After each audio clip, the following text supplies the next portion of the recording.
Hello everyone, it is I, the German girl, and welcome back to my new video. Today I want to explain my main Solarballs theory.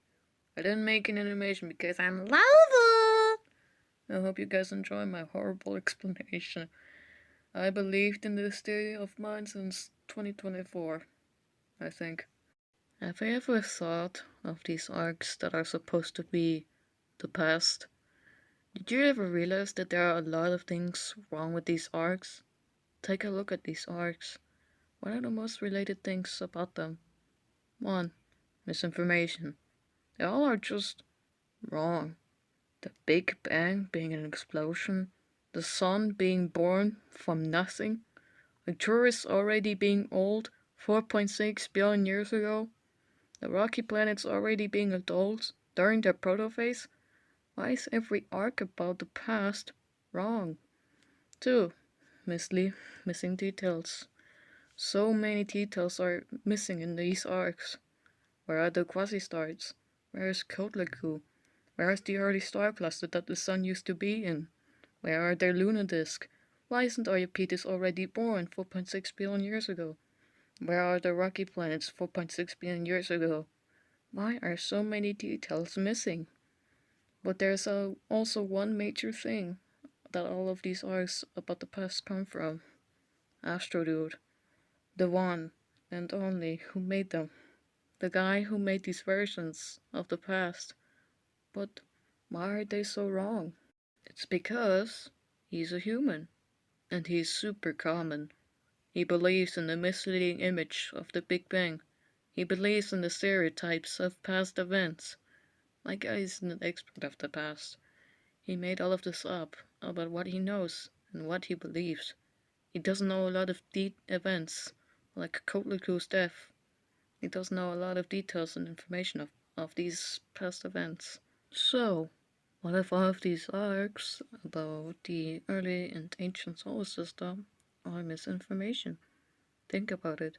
All of these things were told by Astrodude, and there are a lot of details wrong and missing. What if Astrodude told everyone in the solar system his version of the past?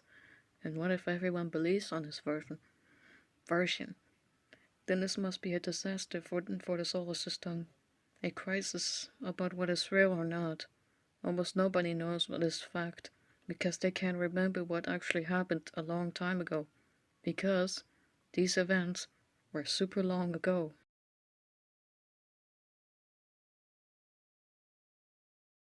Planet X arc. How can you be sure that everything about the ejection is wrong? Well, take a look at our fifth giant. He's big, he's dark blue, and he's heavy.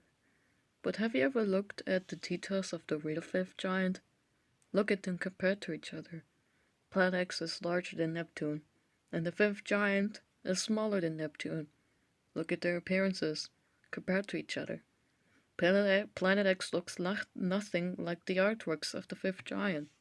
Look at their physical descriptions. They are nothing alike.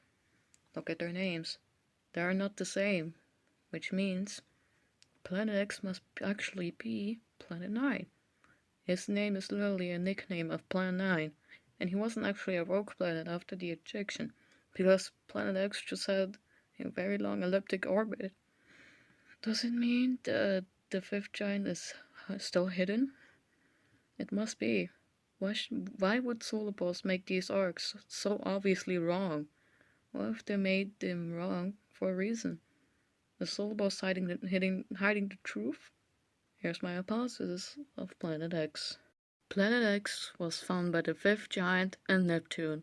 He was raised by them as they were his parents. But then, 4.4 billion years ago, he discovered the gas giants for the first time.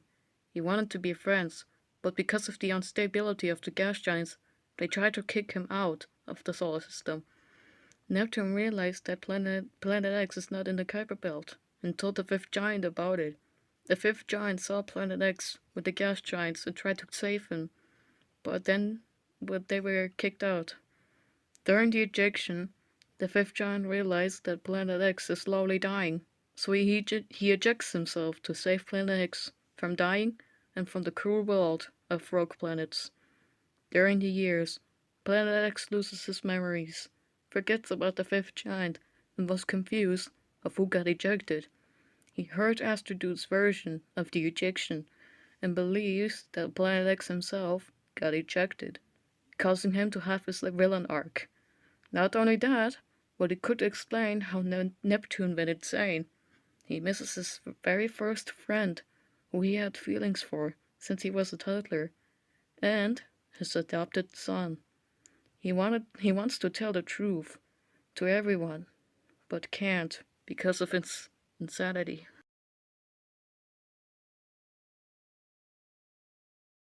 Thea arc.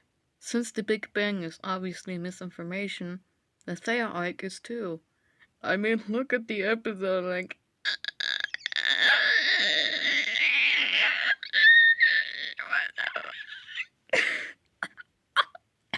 What the fuck? What the fuck? What do you mean? What did actually happen? Here's my hypothesis.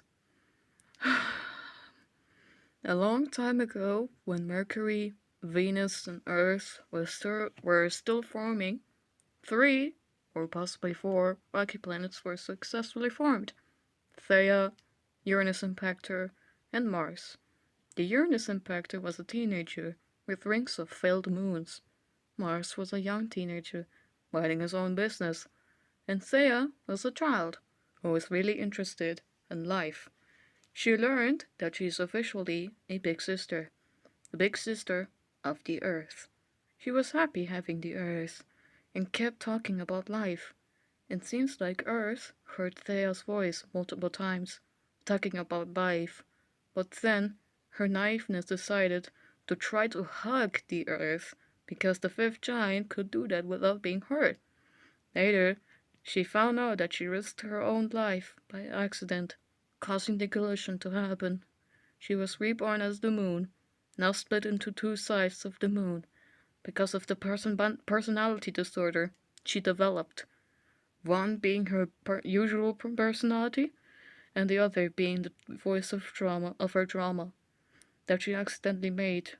However, she completely lost her memories and forgot who she was before being the moon. So basically, my theory says that you accidentally made a large crisis about the solar system history without knowing the true story. Without knowing, and the, and the true story is don't know. I mean, it all started when Astrodus said, where does Saturn's rings come from? Yeah, that's my hardly explained delusional theory. Bye.